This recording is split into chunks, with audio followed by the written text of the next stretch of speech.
મતાધિકાર દરેક નાગરિકોનો સૌથી મોટો લોકશાહીનો હક ગણાય છે, પરંતુ જો કોઈ અજાણ્યા લોકો ખોટા ફોર્મ ભરીને મતદારોના નામ જ યાદીમાંથી કાઢી નાખે તો લોકશાહીના આધારસ્તંભ પર જ સવાલ ઊભા થાય. ફોર્મ નંબર 7ના વિવાદ વચ્ચે હવે આ મામલો રાજુલામાં પણ ગાજ્યો છે, જ્યાં હજારો ફોર્મ ખોટા ભરાયા હોવાનો ચોંકાવનારો ખુલાસો સામે આવતા રાજકીય માહોલ ગરમાયો છે અને લોકોમાં ભારે રોષ જોવા મળી રહ્યો છે. આવો વિગતે વાત કરીએ સમગ્ર મામલા વિશે આ અહેવાલમાં. નમસ્કાર, હું ચિરાગ વર્ષાબેન. આપ જોઈ રહ્યા છો સ્વમાન. ગુજરાતમાં હાલ રાજ્યભરમાં એસઆઈઆરની પ્રક્રિયા અને ફોર્મ નંબર 7ના મુદ્દે વિવાદ ચાલી રહ્યો છે, અને તેમાં હવે અમરેલી જિલ્લાના રાજુલા, જાફરાબાદ અને ખાંભા વિસ્તારમાં મોટું કૌભાંડ સામે આવ્યું હોવાના આક્ષેપો કરવામાં આવી રહ્યા છે. સ્થાનિક લોકોના જણાવ્યા મુજબ 6,776 જેટલા ફોર્મ નંબર 7 ખોટી રીતે ભરાયા હોવાના આક્ષેપો સામે આવ્યા છે, જેના કારણે ઘણા લોકોના નામ મતદાર યાદીમાંથી કમી થવાની ભીતિ ઊભી થઈ છે. આ મામલે જિલ્લા કોંગ્રેસ સમિતિ પ્રાંત અધિકારી કચેરી પહોંચી રજૂઆત કરી છે અને તાત્કાલિક તપાસ કરી જવાબદારો સામે કડક પગલાં લેવાની માંગ કરી છે. સાંભળો આ મામલે કોંગ્રેસના આગેવાન શું કહી રહ્યા છે. રાજુલા વિધાનસભા વિસ્તારના એટલે કે રાજુલા, જાફરાબાદ, ખાંભામાં મોટા પ્રમાણમાં કોંગ્રેસની વિચારધારાવાળા લોકોના નામ મતદાર યાદીમાંથી ભાજપ કાર્યાલયથી ડિલીટ કરવામાં આવ્યા છે.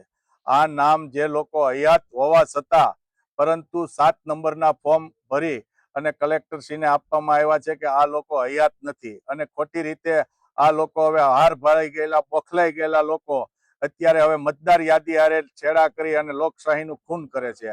જ્યારે હું તમને વાત કરું કે ફોર્મ નંબર 6 જે છે 7, 4 એ બધા ફોર્મ બીએલઓમાં ભરાય છે, અને 7 નંબરના ફોર્મ માત્ર ને માત્ર 3 દિવસની અંદર 6,777 જે ફોર્મ છે એ આ પ્રાંત કલેક્ટર ઓફિસમાં ખોટા રજૂ કર્યા છે. અને એ ફોર્મ કોણ ભરવા આવ્યું, ક્યારે ભરવા આવ્યું, એક વ્યક્તિને કેટલા ફોર્મ ભરવાનો અધિકાર, એ તમામ માહિતી અમે માંગી છે. અને સાહેબને કીધું છે કે 6,777 જે ફોર્મ છે એમાંથી એક પણ ફોર્મ રદ ન થવું જોઈએ, અને જે કોઈ લોકોએ આ ફોર્મ ભર્યા છે તેમની સામે કાયદેસરની કાર્યવાહી થવી જોઈએ, અને લોકોને મતદાનથી વંચિત રાખવો એ એક ગુનો છે.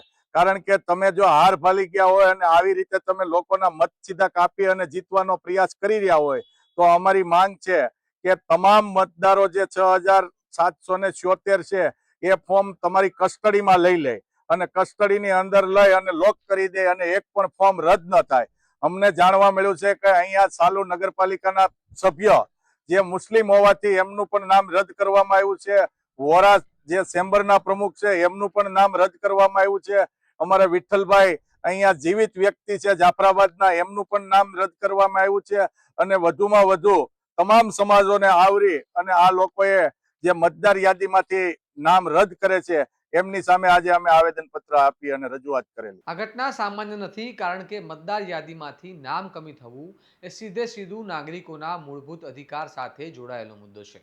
જો ખરેખર હજારો ફોર્મ ખોટા ભરાયા હોય તો આ કોણ કરી રહ્યું છે? શું આ એક સુનિયોજિત ગોટાળો છે કે પછી તંત્રની બેદરકારી? અને સૌથી મોટો સવાલ એ છે કે જો સમયસર તપાસ ન થાય તો કેટલાય લોકો પોતાના મતાધિકારથી વંચિત રહી શકે છે. વિપક્ષ દ્વારા વિરોધ અને રજૂઆતો તો કરવામાં આવી રહી છે, પરંતુ હવે જોવાનું રહ્યું કે તંત્ર આ મામલે કેટલી ગંભીરતા દાખવે છે અને જવાબદારો સામે કડક કાર્યવાહી થાય છે કે નહીં. તમારું શું મંતવ્ય છે તમને કમેન્ટ બોક્સમાં જણાવો, અને આવા વિશ્લેષણવાળા સમાચાર માટે સ્વમાન સાથે જોડાયેલા રહો. વિડીયોને લાઇક, શેર અને ચેનલને સબસ્ક્રાઇબ કરવાનું ભૂલતા નહીં. નમસ્કાર.